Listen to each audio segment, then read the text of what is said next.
ఈ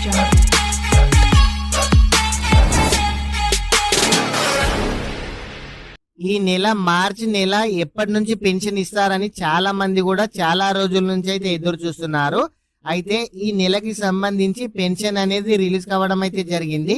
అయితే ఎవరికి ఎంత పెన్షన్ వస్తుంది, ఈ కొత్త పెన్షన్స్ ఎప్పటి నుంచి పెంచుతారు, ఒకవేళ ఈ కొత్త పెన్షన్ అమలు చేస్తే వాళ్ళకి ఎంత పెన్షన్ వస్తుంది, దానితో పాటు కొత్తగా పెన్షన్ కోసం ఎవరైనా అప్లికేషన్ చేసుకోవచ్చా, ఇలాంటి విషయాల గురించి ఈ వీడియోలో తెలుసుకుందాము. ప్రతి ఒక్కరు కూడా వీడియోని అయితే లైక్ చేయండి. మీరు వీడియోలోకి వెళ్లే ముందు మీరు వీడియో ఎక్కడి నుంచి చూస్తున్నారో కామెంట్ అయితే చేయండి. మీరు మొదటిసారిగా మన ఛానల్ చూస్తున్నట్లయితే మన ఛానల్ ని సబ్స్క్రైబ్ చేయండి. మీ ఫ్రెండ్స్ అండ్ ఫ్యామిలీ మెంబర్ కి వీడియో షేర్ చేయండి. అయితే ప్రస్తుతానికైతే వృద్ధులకైతే 2016 రూపాయల పెన్షన్ అనేది రావడం అయితే జరుగుతుంది.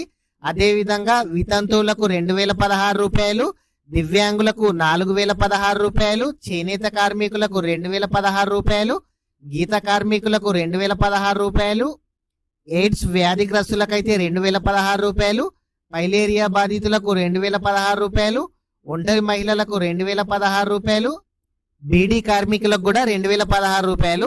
అయితే ప్రభుత్వం ఎన్నికలకు ముందు హామీలు అయితే ఇవ్వడం అయితే జరిగింది. వాళ్ళు కనుక గెలిచినట్లయితే ఈ అమౌంట్ ను పెంచుతామని చెప్పడం అయితే జరిగింది.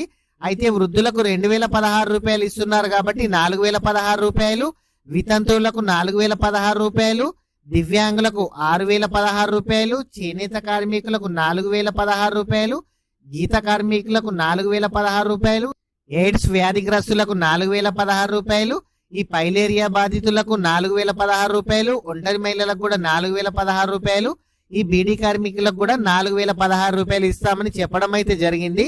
అయితే రీసెంట్ గా బడ్జెట్ లో కూడా ఈ పెన్షన్ కోసం టాపిక్ అనేది రావడం అయితే జరిగింది. మీకైతే ప్రస్తుతానికి పాత పెన్షన్ అయితే వస్తుంది. ఈ కొత్త పెన్షన్స్ త్వరలో అయితే ఇస్తారు. ఈ కొత్త పెన్షన్స్ ఎప్పుడు అమలైనా మన ఛానల్లో వీడియో చేయడం అయితే జరుగుతుంది. అయితే ఈ కొత్త పెన్షన్స్ కోసం అప్లికేషన్ చేసుకోవచ్చా అంటే ఇప్పుడు అప్లికేషన్ చేసుకోవడానికి టైం అయితే లేదు. ఈ త్వరలో కొత్త పెన్షన్ కు సంబంధించి నోటిఫికేషన్ అయితే రాబోతుంది. అయితే ఈ అప్లికేషన్ చేయాలి అని అంటే మీ దగ్గర డాక్యుమెంట్స్ ఏముండాలి అంటే జిరాక్స్ ఏముండాలి కూడా తెలుసుకుందాము. ఎవరైనా సరే అప్లికేషన్ చేసుకోవాలి అని అంటే ఖచ్చితంగా దరఖాస్తుదారుడు తెలంగాణకు చెందిన వాళ్ళై ఉండాలి. అంటే తెలంగాణ వాళ్ళకు మాత్రమే ఛాన్స్, ఎందుకంటే మన తెలంగాణ రాష్ట్రం కాబట్టి తెలంగాణ వాళ్ళకు మాత్రమే ఛాన్స్ ఉంది. అయితే ఈ అప్లికేషన్ చేయాలి అని అంటే మీ దగ్గర రేషన్ కార్డు కంపల్సరీగా ఉండాలి. రేషన్ కార్డు ఉన్న వాళ్ళకే ఛాన్స్. ఒకవేళ మీ దగ్గర రేషన్ కార్డు లేనట్టయితే మీరు ఈ పెన్షన్ కి అప్లికేషన్ చేసుకోవడానికి ఛాన్స్ అయితే లేదు. అయితే ఈ పెన్షన్ కి అప్లికేషన్ చేయాలి అని అంటే మీరు వృద్ధాప్య పెన్షన్ కి అప్లికేషన్ చేయాలంటే 57 సంవత్సరాలు కంపల్సరీగా ఉండాలి. అదే వితంతువులు అయితే 18 సంవత్సరాల కన్నా ఎక్కువగా ఉండాలి. దివ్యాంగులైతే వయసుతో సంబంధం లేకుండా మీకు 40% వైకల్యంతో సదరం సర్టిఫికేట్, యూడిఐడి కార్డు ఉంటే మీరైతే దివ్యాంగులు పెన్షన్ కోసం అయితే అప్లికేషన్ అయితే చేసుకోవచ్చు. అదే విధంగా గీత చేనేత కార్మికులు అయితే 50 ఏళ్లు దాటైతే ఉండాలి.